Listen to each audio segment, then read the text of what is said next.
La Biblia. Para miles de millones de personas es una escritura sagrada llena de milagros y misterios. Sin embargo, los nuevos adelantos en la tecnología sugieren que los increíbles milagros tienen una base real. ¿Puede la ciencia revelar la verdad que se esconde tras los mayores misterios de la Biblia? Los secretos de la Biblia, los evangelios apócrifos.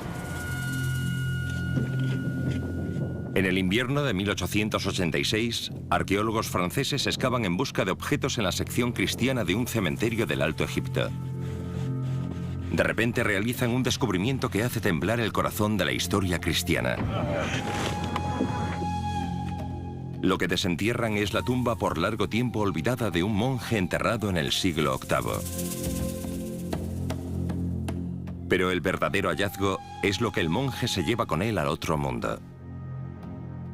Por lo visto, los que enterraron al monje cogieron un librito de papiro y lo pusieron con el monje, para que pudiera irse a la otra vida con uno de sus libros favoritos. No contiene los evangelios de Mateo, Marcos, Lucas y Juan, sino que contiene el de Pedro. Por lo visto, el libro es un evangelio auténtico, un relato de primera mano de la vida de Jesús, aunque en el texto se afirma que quien lo ha escrito es el apóstol Pedro. Durante cerca de 2000 años, todo lo que los cristianos han sabido sobre Jesús venía de los evangelios de la Biblia cristiana, los relatos de Mateo, Marcos, Lucas y Juan. ¿Podría ser este un auténtico relato perdido de la vida de Jesús escrito por Simón Pedro, el que fuera seleccionado como líder de los apóstoles? El descubrimiento causó conmoción en el academicismo bíblico y siguió a medida que nuevos evangelios apócrifos, aparecían en numerosas excavaciones. El Evangelio de Tomás, el Evangelio de María Magdalena e incluso el Evangelio de Judas. Su hallazgo reveló alarmantes y polémicas historias sobre Jesús que fueron suprimidas por la Iglesia primitiva. El Evangelio de Pedro asegura revelar los hechos de la resurrección de Jesús. El de María Magdalena dice que ella quizá fuera la verdadera líder de la Iglesia cristiana.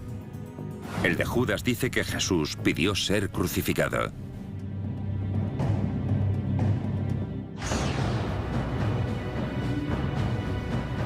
¿Fueron prohibidos estos evangelios, relatos de primera mano sobre la vida y muerte de Jesús? Si lo fueron, ¿por qué desaparecieron? Mediante la aplicación de tecnología punta como el microscopio de electrones, la prueba del carbono 14, la paleografía y los últimos avances en arqueología, los expertos examinarán los evangelios apócrifos para determinar su edad, su origen y si contienen verdades olvidadas de la mayor fe del mundo.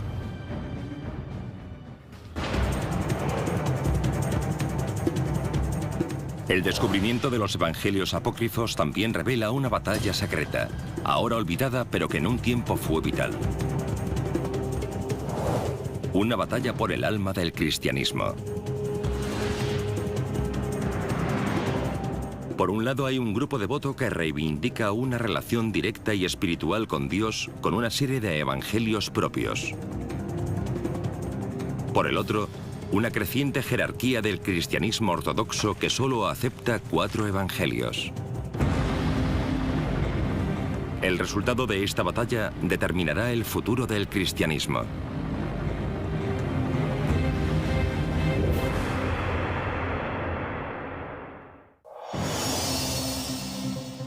Pero en los albores de la fe, no había ni evangelios ni Biblia cristiana.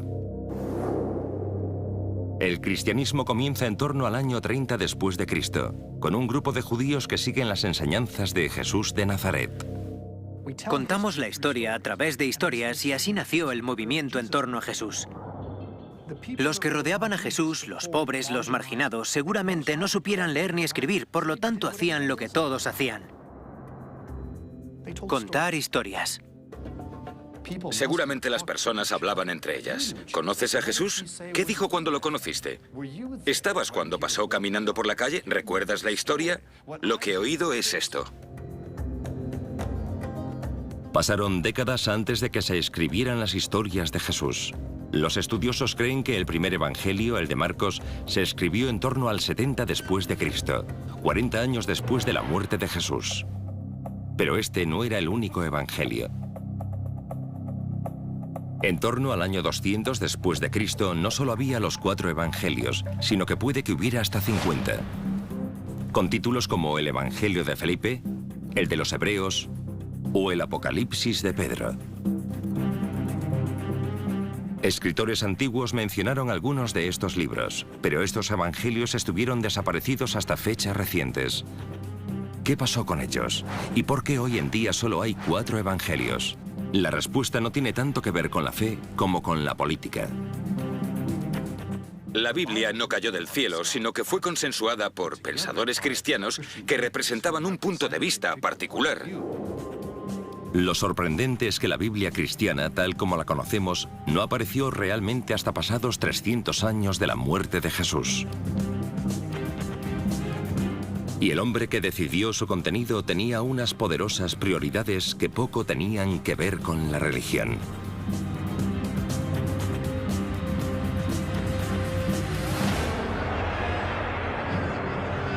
En 312 después de Cristo, un emperador romano llamado Constantino, un pagano politeísta, aseguró haber tenido una visión de la cruz antes de una batalla. Tras vencer en la misma, se convirtió a la religión cristiana, la cual acabaría convirtiendo en la religión semioficial del Estado. Constantino quería aprovechar esta nueva religión para unificar un imperio romano que se estaba desintegrando. En ese momento el cristianismo era una religión poco organizada, un conjunto de iglesias con diversas creencias y diversas escrituras. El emperador pretendía cambiar eso. Sin embargo, se dio cuenta de que esta gente no estaba muy bien organizada. Y si algo sabían hacer los romanos era organizar las cosas. En 325 a.C., el emperador Constantino convoca el Concilio de Nicea para establecer los principios básicos del cristianismo. Reúne a los líderes eclesiásticos más poderosos del mundo para debatir la legalización de una religión cristiana formal. Una de las cosas interesantes que quedan claras es que sobre todo le interesa la unidad. Quiere que la religión cristiana aporte al imperio su base ideológica. La meta del Concilio de Constantino era unificar la fe, tanto en lo religioso como en lo político. Tras varias semanas de debate, los diferentes obispos y sacerdotes consensúan un conjunto de principios que unifican todo el cristianismo y colocan la religión bajo el control estricto del emperador. Entonces utilizó su autoridad para decir: bueno, chicos, se acabó. Las cosas cambiaron de forma drástica bajo el mandato de Constantino. Se produce una redefinición de cómo se va a entender a Dios. Dios es ahora el protector del Estado, que busca utilizar la religión para sus propios fines, para unificarlo todo, porque con mucha disensión no se puede gobernar. Constantino también unificó los evangelios cristianos y los limitó a los que él consideraba apropiados para la religión estatal. Aunque el Concilio de Nicea no estableció oficialmente el contenido de la Biblia cristiana, Constantino dejó claro cuáles eran los evangelios para él aceptables. Encargó la creación de 50 copias de la Biblia cristiana que contenían únicamente los evangelios de Mateo, Marcos, Lucas y Juan. ¿Qué pasó con los demás evangelios? En 382 después de Cristo, otro concilio eclesiástico prohibió su lectura a los cristianos. Bajo el reinado del emperador Teodosio, todos los demás evangelios fueron considerados heréticos y fueron prohibidos y enterrados. Se arrestó a sus propietarios y en ocasiones se les mató. Había muchos otros textos que muchos cristianos auténticos y creyentes amaban y que debieron de leerse durante mucho tiempo, hasta que salieron los obispos y dijeron: no debéis leer esto, sino que debéis leer esto otro. ¿Qué contenían estos evangelios apócrifos? ¿Qué los hacía tan amenazadores para tener que ser prohibidos o destruidos? Nadie lo supo durante casi 2000 años. Pero el Evangelio de Pedro apareció en el desierto egipcio en 1886. Otros asombrosos descubrimientos tuvieron lugar en el siglo XX. Los Evangelios de Tomás, de María Magdalena y de Judas. Estos evangelios apócrifos ofrecen una visión muy diferente de Jesús. Un enfoque distinto de la espiritualidad. Y una versión perdida del cristianismo que antaño llegó a amenazar la mismísima fundación de la propia fe.